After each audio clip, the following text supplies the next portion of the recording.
अस्सलाम वालेकुम, मेरा नाम है जहांसेब हाशमी और यह है सुजुकी हायाबुसा GSX-R 1300 2017 मॉडल। वैसे मैं गाड़ियों के रिव्यूज़ करता हूं, लेकिन ये बाइक वर्थ इट है तो मैं आज इसका भी रिव्यू कर रहा हूं। और इसके अलावा ये बाइक वर्ल्ड फास्टेस्ट बाइक भी रहा है एक टाइम पे। इसमें बहुत सारी चीज़ें इंटरेस्टिंग है जो कि मैं कवर करूंगा आगे जाकर इस वीडियो में। फिलहाल अगर बात की जाए इस बाइक की प्राइस की, तो ये 17 मॉडल है, 21 इंपोर्ट है और इसकी डिमांड 60 लाख है। सुपर बाइक्स की वर्ल्ड में एक बहुत फेमस नाम है। ये स्पेसिफिक बाइक ऑल ब्लैक है और है भी लो माइलेज। अगर आपने इसके बारे में कोई इन्फॉर्मेशन लेनी है तो आप दिए गए नंबर पर कॉल कर सकते हैं या फिर आप साइकिल मोटरस्पोर्ट को विजिट कर सकते हैं, जो कि रावलपिंडी में DH2 के गेट 1 के ऑपोजिट लोकेटेड है। हमारी एक और ब्रांच भी है रावलपिंडी में मरी रोड पे। Overall it's a great super bike and today I am going to review it.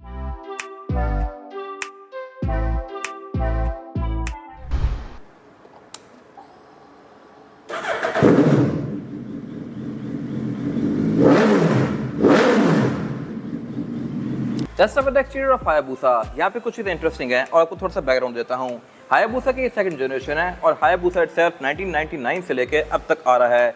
1999 से 2008 तक इसकी एक जनरेशन आई थी। 2008 से ऑनवर्ड पे इसकी नई जनरेशन आ गई थी जो कि ये वाली है और ये 2022 तक आई है। 2017 में यही शेप थी और इसके अलावा इसके फ्रंट पे जो ये लिखा हुआ है ये बेसिकली Hayabusa है। अब Hayabusa जैपनीज में फैल्कन को कहते हैं और फैल्कन एक वो बर्ड है जो कि बहुत तेज़ फ्लाई करता है और इसकी शेप भी काफ़ी हद तक फैल्कन जैसी रखी गई है, हायाबुसा जैसी। और इसके अलावा फैल्कन के बारे में एक इंटरेस्टिंग फैक्ट ये है कि जब वो स्काई से डाइव करता है नीचे अपने शिकार की तरफ तो उसकी स्पीड तकरीबन 200 माइल पर आवर से ऊपर चली जाती है। Same goes for this bike. अपने टाइम पे ये बाइक पहला बाइक था जो कि 200 माइल पर आवर की स्पीड को क्रॉस करता था, जबकि इसके अलावा मोस्टली बाइक्स 186 या 190 तक लिमिटेड थे, 190 माइल पर आवर तक। ये बनता तकरीबन 300-325 किलोमीटर पर आवर।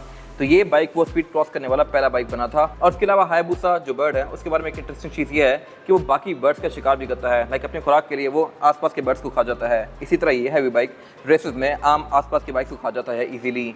तो इसकी इंस्पिरेशन हायाबुसा से ही ली गई है और इसके फ्रंट पे जो लाइट है और ये पॉइंटिंग से शेप है ये भी उसकी चोंच को रिजेंबल करने के लिए बनाई गई है। तो ये है इसकी थोड़ी सी बैक स्टोरी। और जहाँ तक बात है इस बाइक की, तो ये 1300 सीसी है। इसको इनिशियली तो फर्स्ट जनरेशन में लॉन्च किया गया था, 2 बार इसमें रिफाइनमेंट्स की गई, लेकिन वो कोई बहुत मेजर रिफाइनमेंट्स नहीं थी।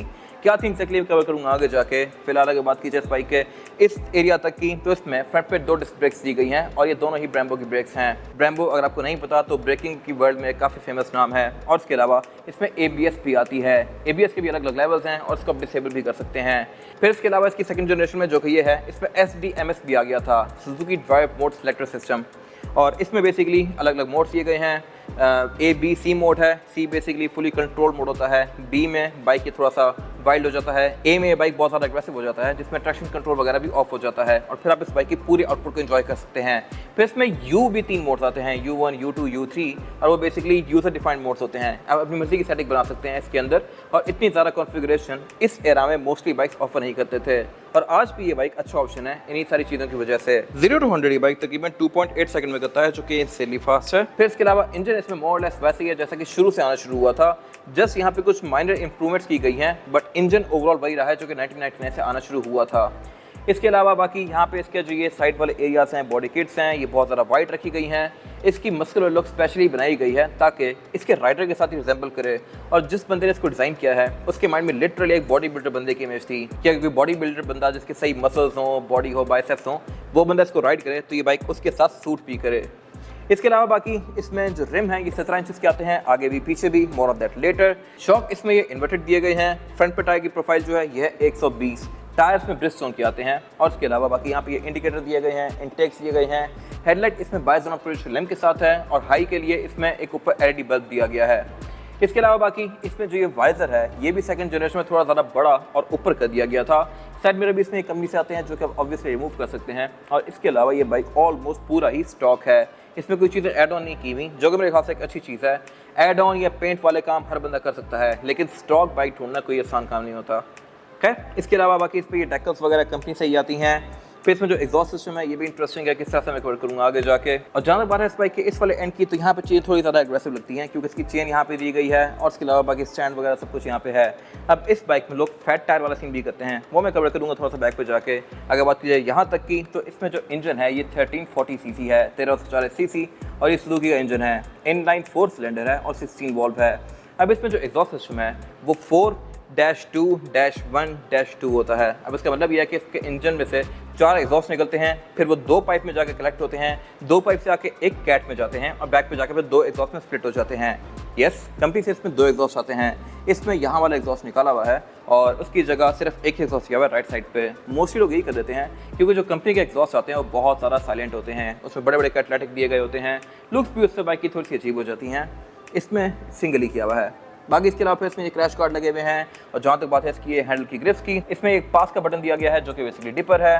हेडलाइट भी ऑफर करता है, हाई लो सब कुछ नॉर्मल है और इसके ब्रेक ऑयल के लिए 2 अलग अलग मॉडल्स दी गई हैं। इसके अलावा बाकी इसमें आप क्लच को काफ़ी हद तक एडजस्ट कर सकते हैं और जहाँ तक बात है इंजन की परफॉर्मेंस फिगर्स की, तो ये बाइक 172.2 हॉर्स पावर पुट करता है पिछले टायर पे। वैसे कंपनी क्लेम करती है कि इसकी 190 हॉर्स पावर है जो कि एक ह्यूज फिगर है बॉडी साइज के लिहाज से। टॉर्क इसका 155 न्यूटन मीटर है जो कि अगर एक बाइक के लिहाज से अच्छा खासा फिगर है और इसके अलावा इसमें मीटर भी काफ़ी अच्छा खासा बड़ा दिया गया है। बाकी जहाँ तक बात है फ्यूल इकॉनमी की, तो बाइक आपको आराम से 13-14 की एवरेज देगा जो कि एक बाइक के लिहाज से बहुत कम है, लेकिन परफॉर्मेंस फिगर्स को देखा जाए तो फिर ये एक ठीक एवरेज है।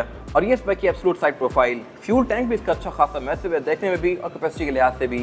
ये 21 लीटर का फ्यूल टैंक है जो कि बाइक के लिहाज से मेरे ख्याल से काफ़ी बड़ा टैंक है, लेकिन इसका इंजन भी बाइकों वाला नहीं है। इंजन का ये साइज लिटरली गाड़ियों में देखने को मिलता है 13 सीसी। बाकी इसके अलावा इसमें इंजन ऑयल कैप यहाँ पे दिया गया है, ये इसका फ्रेम दिया गया है और इसमें अलग अलग कलर टोन वाले बाइक भी आते हैं। ये मेरे ख्याल से सबसे डिसेंट लुक है। बाकी इसके अलावा फिर इसमें ये जो फुट रेस्ट हैं इनको फोल्ड भी कर सकते हैं। ब्रेक पेडल इसमें सिंपल सा दिया गया है। गियर शिफ्टर इसमें सिंगल ही आता है, यानी कि इसलिए गियर अप भी करेंगे डाउन भी करेंगे और इसके अलावा ट्रांसमिशन इसमें 6 स्पीड फॉरवर्ड है। और जहाँ तक बात है इस बाइक के इस वाले एरिया की, तो इसमें एग्जॉस्ट एक ही लगा हुआ है योशीमुरा का जो ये काफ़ी लाउड है। इसके साउंड में सुनाऊंगा आगे जाके। फिर जहाँ तक बात है टायर साइज की, तो इसमें पीछे टायर का साइज है 190, आगे है 120। ड्रिम इसमें 17 इंचेस का है और टायर इसमें ब्रिजस्टोन का है। फिर इसके अलावा इसमें जो बैक पे एक काउल लगा हुआ है, ये ताकि आप इसकी सीट भी लगा सकते हैं। सीट भी इस बाइक के साथ आई हुई है और इसके अलावा एक काउल है जिसको मैं यहाँ पे नीचे देकर की होल से अनलॉक करके इस तरह से ओपन कर सकता हूँ। इसको आप एज अ ट्रंक भी यूज़ कर सकते हैं और इसकी टूल किट यहाँ पे अंदर दी गई है, ये इसकी टूल किट। और इसके अलावा अगली सीट भी इसकी रिमूव होती है। अगली सीट को रिमूव करके आप इसकी बैटरी को एक्सेस कर सकते हैं, बैटरी इसकी यहाँ पे दी गई होती है। फिर इसके अलावा टेल लाइट इसमें सेकंड जन में ऐसी है, इसके बाद इसकी टेल लाइट काफ़ी डिफरेंट कर दी गई है थर्ड जनरेशन में। मेरे ख्याल से सेकंड जनरेशन की लुक ज़्यादा बेहतर है। थर्ड जनरेशन में इसमें यहाँ पे एक डक्ट्स दे दिए गए हैं और इसके अलावा बैक पे टेल लाइट लंबी कर दी गई है। मुझे वो लोग बिल्कुल पसंद नहीं है, आपकी क्या राय है कमेंट सेक्शन में मेंशन कीजिएगा। फिर इस पर डेकल्स आई भी हैं कंपनी से ही, सुजुकी की यहाँ पे बैजिंग दी गई है और इसके अलावा बम्पर इसमें ये सिंपल लगा हुआ है जिसपे प्लेट की जगह भी दी हुई है। कुछ लोग इसको लेके एक्सटेंड करवा देते हैं, फैट टायर लगा देते हैं और फैट टायर बैक पे बहुत ज़्यादा चौड़ा होता है जिसके लिए फिर इसका सस्पेंशन और चेन भी एक्सटेंड की जाती है। वो बाइक भी लुक्स के लिहाज से बड़े अग्रेसिव लगते हैं, लेकिन ये भी एक अपनी ही लुक है। बाकी इसके अलावा इस पर आप व्हीली बड़े मजे से कर सकते हैं, स्टॉप भी कर सकते हैं और इसके अलावा इसमें फिर एक ड्राइव मैनेजमेंट सिस्टम भी आता है जो कि बाइक के डिफरेंट एंगल्स के लिहाज से बाइक के इंजन के आउटपुट को काफ़ी हद तक इन्फ्लुएंस करता है। अगर बाइक लेफ्ट पे टिल्ट हो रहा है तो फिर किस तरह से बिहेव करेगा, राइट पे टिल्ट हो रहा है, व्हीली कर रहा है, स्टॉप ही कर रहा है, हर चीज़ के लिहाज से बाइक अपने ड्राइविंग एक्सपीरियंस को काफ़ी हद तक एडजस्ट करता है। बाकी इसके अलावा इसमें फिर ये जो फुट रेस्ट हैं ये तो नॉर्मल लगे हुए हैं, बैक पे इसमें क्रैश गार्ड भी आफ्टर मार्केट लगे हुए हैं जिन पर हायाबुसा की बैचिंग दी गई है। फिर इसमें बैक पे भी डिस्क ब्रेक दी गई है जो कि ब्रेकिंग को काफ़ी हद तक इफेक्टिव बनाती है। जहाँ बात है इसके रिम की, तो इसमें ये 3 स्पोक्स दी गई हैं जो कि इसके लुक्स को बहुत ज़्यादा बेहतर बना रही हैं। और ये है इसका कॉकपिट व्यू। चाबी इसकी यहाँ पे नॉर्मली इंसर्ट करेंगे हर बाइक की तरह। इसकी चाबी पे भी ये हायाबुसा की अलग से बैचिंग दी गई है।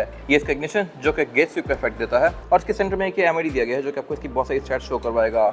इसके अलावा फिर इसका स्पीडोमीटर दिया गया है, स्पीड लिमिट इसमें 280 तक है, वैसे ये बाइक 300 आराम से हिट कर सकता है।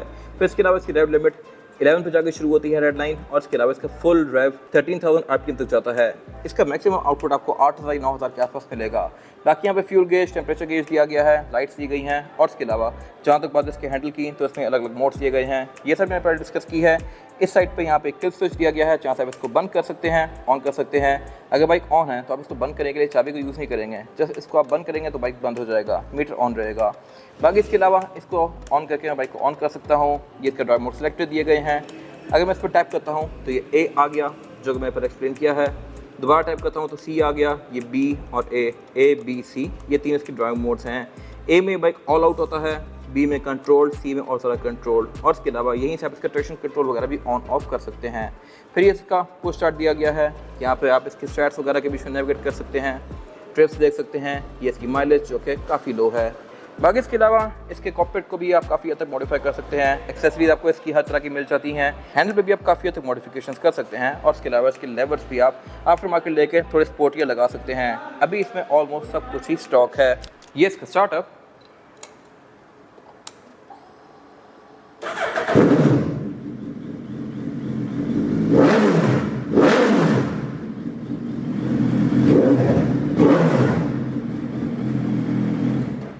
ये था आज का रिव्यू। अगर आपको ये रिव्यू पसंद आया है तो इसको लाइक कीजिए, मेरे चैनल को सब्सक्राइब कीजिए और अगर आपके पास इस बाइक से रिलेटेड कोई भी राय है तो उसको कमेंट सेक्शन में शेयर जरूर कीजिएगा ताकि वो लोग जो ये बाइक लेने वाले हैं वो आपकी राय से फ़ायदा उठा सकें। अपना ख्याल रखिएगा। Thank you.